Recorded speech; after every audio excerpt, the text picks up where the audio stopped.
Hello.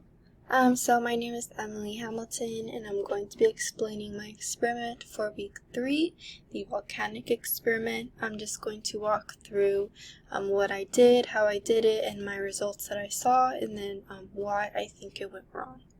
So starting off with how I prepped everything, I did have to go to the store. I bought all of my supplies for my lab and my lecture, the labs for my lab and lecture. So I went and I bought some vinegar. I just bought basic vinegar that I found at my local Smith's, which is just like the basic grocery store in Las Vegas. I got a paper towel and I put some baking soda. I would say it's about 7 tablespoons of baking soda. I did put quite a bit. This is an estimate. I didn't measure it completely. And then once I did put it in the paper towel, I just kind of twisted it up, and that's that. And I do use the Sprouts purified water for my plants. So I had about half of that gallon left, and I decided to use that just because it was just readily available to me. So what I did first was I took my paper towel and I just plopped it in the water. And then I took some vinegar and I probably for about 3 seconds poured the vinegar into the water. And I did notice nothing was really happening.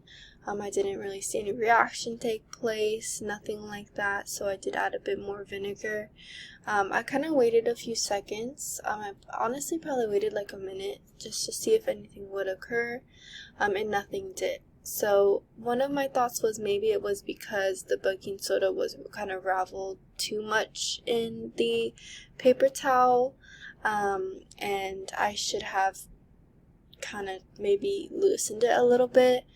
Something I did try was I took the my baking soda and I just kind of poured a little bit freely in there, and then I did hear it sizzle. Nothing else happened, but I did hear it kind of like rock candy, how you kind of hear it sizzles like that.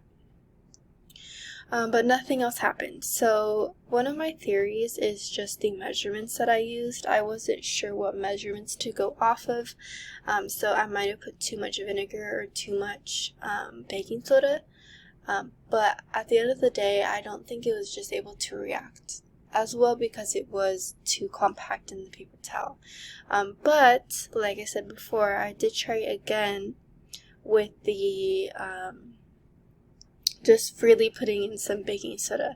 I did see a reaction. I didn't put too much baking soda. I didn't put as much as the paper towel. So maybe if I did put a bit more, I would have heard some sort of or seen some sort of foaming happen, some sort of not explosion, but mini explosion. But I did not. So that was unfortunate, but I did do some research and I got to kind of see what it was supposed to be like. And then to my right, you will see the picture of my results. And again, just a purified water container. There wasn't much. It is more cloudy. That is due to me putting the baking soda in freely. But other than that, that was my results, unfortunately. So it was definitely not what I planned to happen, but it was still interesting nonetheless doing the research. So when I did do the research, I did see that it was supposed to kind of foam up and the water levels were supposed to rise due to the release in energy. So what I did learn was it was supposed to react due to an acid and a base connecting, or not combining, that's a better word to say. So vinegar is the acid in this experiment, and the baking soda is the base in this experiment. So what I did learn was it was supposed to mix correctly, foam up, and it would foam up with the carbon dioxide gas. And all the baking soda should have disappeared into the vinegar solution just because of the base combining with the vinegar. So the reaction would be sodium bicarbonate and acetic acid reacting to carbon dioxide, water, and sodium acetate. And there should have been physical changes, like I said before. So the liquid vinegar would have produced carbon dioxide gas, which is due to just the energy releasing from the solution. And then a solid and a liquid would have formed a gas and a liquid. So that is the solid would be the baking soda. So the baking soda and the vinegar should have made a gas.